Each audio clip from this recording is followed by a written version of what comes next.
going to be hard to replicate, but about the way you guys played, what can you carry over into this weekend? Stopping the run. I think that's critical. I know they took some injuries on through the running backs and, their tackles especially, but you got to mitigate the run. I think you got to make a team one-dimensional. That's got to be something that we carry on from week in and week out. And then, when we can and we get our chances, got to make sure we get those turnovers, whether it's a fumble or an interception. Every game there's possibilities to get them. It's just about seizing those moments. Why did it work this time? Why were you able to finish this time, do you think, after you went to Taylor? I don't know if it's a why, but, I think it's just, our plan was solid, but I think it's just our execution was higher. And, you got to do that, play in and play out. The run game, it's usually not just one guy, it's 11 guys, and, we had a lot of hats on the ball. Taylor got caught at 4-3, and how close to a true 4-3 is? What are you talking about? When Harrison comes in. He got 3 off the balls behind the 4. Harrison?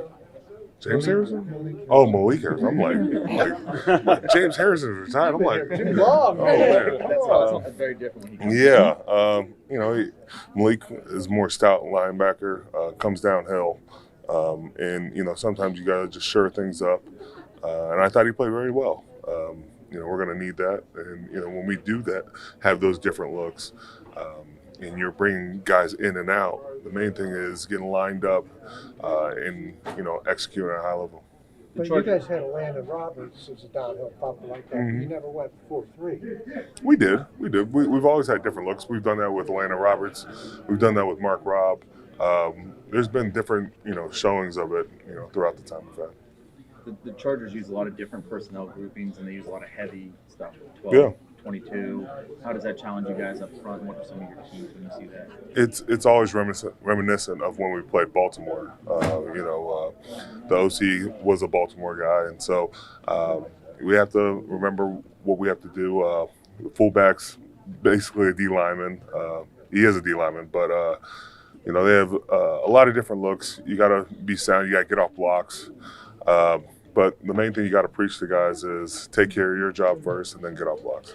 How much are you guys paying attention to division conference standings this time of year? Not at all. I could care less. You guys played that way against the Colts and the Patriots, but you also had a bad outing against the Bengals and the Packers. Yeah. What makes you think that's repeatable, what you did on Sunday, and you guys can be consistent in the second half of the season? That's all we can preach.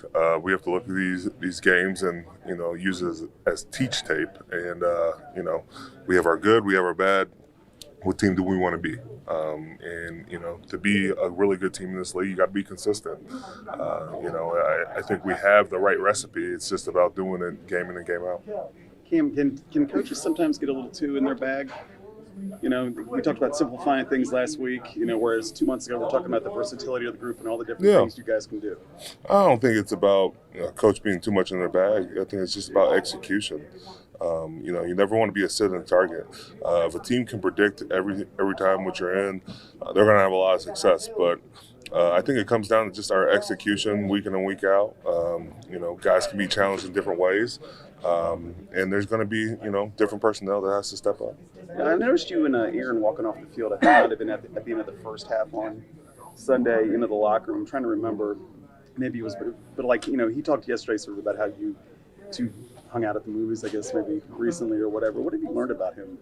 He's old. I think, he's always been about the team. And whatever's misconstrued outside of there, it's been fun to really just get to know him. He's been bought in since he's gotten here. But we joke off the field, but we do challenge each other and try to make sure the team, we have the right pulse of the team. And I think it's just about communicating and making sure we can go forward. How do you feel like you guys kind of bounce off each other in terms of both being two older guys? I'm not too old. I'm not even the oldest D lineman. You better talk to Calais about that. But in this locker room. No, Aaron is the oldest quarterback in the league. Hey, dude, how you doing? You know, he's a big nickelback guy, but you know, it just speaks to who he is as a person. You know, I've had fun getting to know him.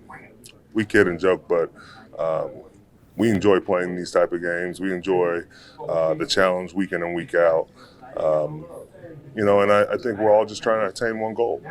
But, you know, the main goal is just going 1-0 this week.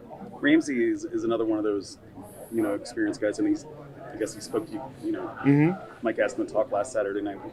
Kind of hard for a first-year guy to maybe come in and do that, but I mean, he's not like most guys, it seems like. I don't think it's hard. I think it's just you're not trying to step on any toes, but, like, we want Jalen to be Jalen. I think in our squad and our culture, it's not about shutting down a player and having them be part of the Steelers. It's just be yourself and be your best self. So we're lucky to have Jalen. Jalen leads in a different way, but you see his energy week in and week out, and it's infectious. What kind of challenge is Justin Herbert? What kind of challenge is Justin Herbert? Can make every throw. He's mobile. I think when you're playing a guy like that, you can't simply just play one or two coverages and try to hold up. You got to mix things up, and you got to get him off his target quick because he's got a lot of options. Keenan Allen, Quentin Johnson, Lab McConkey. There's a lot of pass catchers out there that can do it. And then I think the running backs have been really successful. The last couple of weeks, they've, gone over 100 yards. So there's still a test there, even though there isn't Najee or Mario Hampton. So, we're going to have a challenge on our hands. Cam, how have they been able to do that when they lose their two top backs, but they still have big yards on the ground? I think it's just a commitment to the run. Sometimes when you have those injuries, you tend to go away from it. But, no, I think their team has a good balance. Cam, over the years, you faced Greg Roman's offense with the Ravens. What have you learned about it, and what are the specific challenges you're going to face? Keep your head on the swivel. Sometimes they run the wham and trap blocks for D linemen. But there's a commitment to the run game in a multitude of ways. And then, they're always big play capable. So, we have to have our eyes in the right place. We got to tackle well, and we got to get off blocks.